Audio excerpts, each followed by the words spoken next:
పరాన్నజీవి అంటే ఇంగ్లీష్లో పారజైట్. దీని డిక్షనరీ మీనింగ్ ఈ విధంగా ఉంది: a parasite is an organism that lives on or inside another organism called a host and obtains nutrients from it. సింపుల్గా ఈ పరాన్నజీవికి మీనింగ్ తెలుగులో సామాన్యులకు అర్థమయ్యేలా చెప్పుకోవాలంటే, సంపాదన చేతకాని ఒక వ్యక్తి మరొక వ్యక్తి పైన ఆధారపడి తద్వారా సంపాదించుకోవడం, ఆ విధంగా 3 పూట్ల తిండి తినడం అన్నమాట. కాగా పరాన్నజీవి అనే పదానికి చక్కటి ఉదాహరణగా ఒక సినానిమ్గా ఆర్జీవి పేరుని చెబుతూ ఉంటారు పరిశీలకులు. వారు అందించే విశ్లేషణ ప్రకారం ఆర్జీవి మెగా హీరోలైన మెగాస్టార్ చిరంజీవి గారు, పవర్ స్టార్ పవన్ కళ్యాణ్ గారు, గ్లోబల్ స్టార్ రామ్ చరణ్ గారులపై పూర్తిగా ఆధారపడి తన జీవితాన్ని కొనసాగిస్తున్నాడు.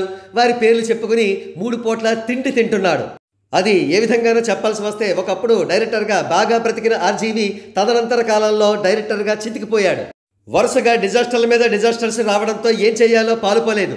దిక్కుతోచని పరిస్థితి ఎదురైంది. సరిగ్గా అదే సమయంలో ఆర్జీవికి మెగా హీరోలు ఆశా కిరణాల్లా కనబడ్డారు. సహజంగా పెర్వర్టెడ్ నేచర్ ఉన్నవాడు కావడం వల్ల అందరూ వెళ్లే రూట్లో వెళ్ళలేదు. మెగా హీరోలను కలుసుకుని వారి సాయం అర్థించలేదు. వారితో సినిమాలు చేస్తారనే రిక్వెస్ట్ కూడా చేయలేదు. ఇన్స్టెడ్ వారి మీద సోషల్ మీడియాలో సెటైర్లు వేయడం స్టార్ట్ చేశాడు. బేభత్సంగా వేయడం మొదలుపెట్టాడు. తాను వేయడం మాత్రమే కాకుండా శ్రీరెడ్డి, కత్తి మహేష్ వంటి వారి చేత మెగా హీరోలను పచ్చి బూతులు తిట్టించాడు. కాగా ఆర్జీవీలోని సైకోపాత్ తరహా లక్షణాలను గుర్తించిన మరొక సైకో పొలిటీషియన్ ఆర్జీవీకి అండగా నిలిచాడు అంటారు. అంతేకాకుండా ఆర్జీవీకి పేటీఎం ద్వారా తగిన ఫైనాన్షియల్ అసిస్టెన్స్ కూడా ఇచ్చాడు అని అంటూ ఉంటారు. ఇందుకు ప్రతిగా ఆర్జీవీ ఉడతా భక్తిగా మెగా హీరోలకు యాంటీగా సెటైరికల్ సినిమాలు తీసేవాడు. ఇకపోతే మెగా హీరోలు ఎవరికి అందరంత టాప్ పొజిషన్లో ఉండడంతో ఆర్జీవీకి దిక్కు తోచక ఏం చెయ్యాలో అర్థం కాక సైకో పొలిటీషియన్ అండతో ఐకాన్ స్టార్ అల్లు అర్జున్కి ఫేవర్గా ట్వీట్లు వేస్తూ తద్వారా మెగా హీరోలపై సెటైర్స్ వేస్తున్నాడు. గతంలో రెబల్ స్టార్ ప్రభాస్ వంటి వారు కూడా పాన్ ఇండియన్ ఇండస్ట్రీ హిట్లు ఇచ్చినప్పుడు మెగా హీరోలను తక్కువ చేస్తూ ప్రభాస్ని లేపేవాడు ఆర్జీవి. కానీ ఏమైంది, ప్రభాస్ మెగా హీరోల స్టేటస్ను ఇంచు కూడా పీకలేకపోయారు. Same to same Allu Arjun పరిస్థితి కూడా అంతే. అల్లు అర్జున్ రేంజ్ పెరగవచ్చేమో కానీ మెగా హీరోలను టచ్ చేసే పరిస్థితి కూడా లేదు.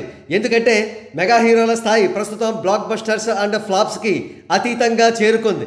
ఆ స్థాయికి చేరుకోవాలంటే అద్భుతమైన యాటిట్యూడ్ కూడా ముఖ్యమే. అదే అల్లు అర్జున్ గారిలో లోపించింది. సరే, ఇక్కడ ఆ టాపిక్ విషయం అలా ఉంచితే, ఆర్జీవి పరాన్నజీవి అనే విషయం మళ్ళీ మరొక్కసారి ప్రూవ్ అయింది. అల్లు అర్జున్ గారిని పొగిడే వంగతో మెగా హీరోలపై సెటైర్స్ వేశాడు. తద్వారా పేటీఎం ద్వారా డబ్బు సంచులు అందుకున్నాడు. ఆల్ టుగెదర్ సిగ్గు శరం ఏమీ లేకుండా మెగా హీరోలపై పరాన్నజీవిలా మరొక్కసారి ఆధారపడ్డాడు ఆర్జీవి. అందుకే ఆర్జీవిని చూసి చిన్నపిల్లలు పాట పాడుతున్నారు: shame shame puppy shame, shame shame puppy shame, shame on you RGV అని.